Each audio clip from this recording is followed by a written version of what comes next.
शर्त लगाओ, आपको इजराइल और ईरान की असली मिलिट्री ताकत के बारे में कुछ नहीं पता। चलिए पूरी जानकारी लेते हैं।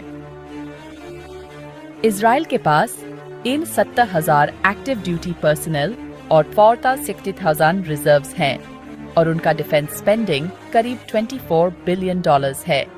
ईरान के पास 575,000 एक्टिव पर्सनल हैं और उनका डिफेंस बजट इजराइल जितना ही है, लेकिन वो उसे ज्यादा जगहों पर यूज करते हैं।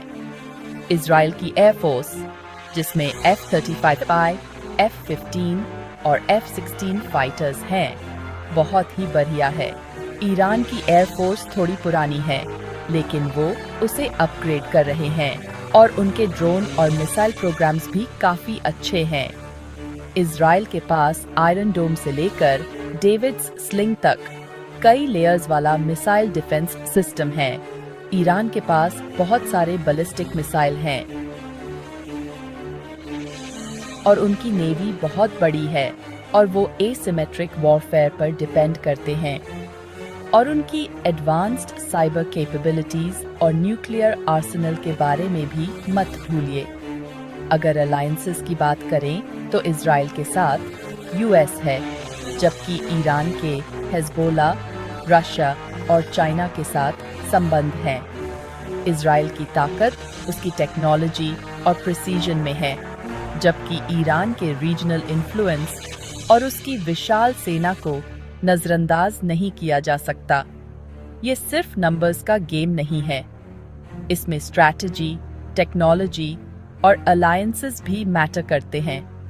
आपको क्या लगता है, किसका पलड़ा भारी है? ये मुकाबला सिर्फ ताकत का नहीं, बल्कि बुद्धिमानी और रणनीति का भी है। दोनों देशों की अपनी अपनी खूबियां और कमजोरियां हैं। तो क्या इजराइल की तकनीकी श्रेष्ठता और अमेरिकी समर्थन भारी पड़ी देंगे, या ईरान की विशाल सेना और क्षेत्रीय प्रभाव? ये सवाल हमेशा खुला रहेगा और इसका जवाब समय ही बताएगा।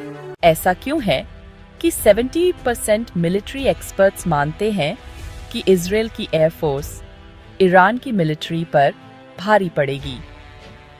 इजराइल्स एयरफोर्स पूरी तरह से खेल बदल देती है। अपने मॉडर्न F-35s, F-16s और F-15s के साथ वो ईरान के निशाने पर बिल्कुल सटीक वार कर सकते हैं और साथ ही खुद को बचाकर भी रख सकते हैं। डिफेंस की बात करें तो इजराइल के पास आयरन डोम, डेविड स्लिंग और एरो सिस्टम्स हैं जो ईरान के मिसाइल्स को जमीन पर पहुंचने से पहले ही रोक सकते हैं। और इजराइल के न्यूक्लियर वेपन्स को तो भूल ही नहीं सकते।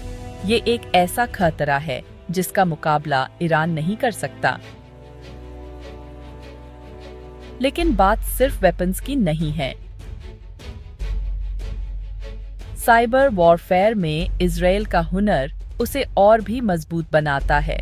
वो डिजिटल दुनिया से ही ईरान के कामों में रुकावट पैदा कर सकता है।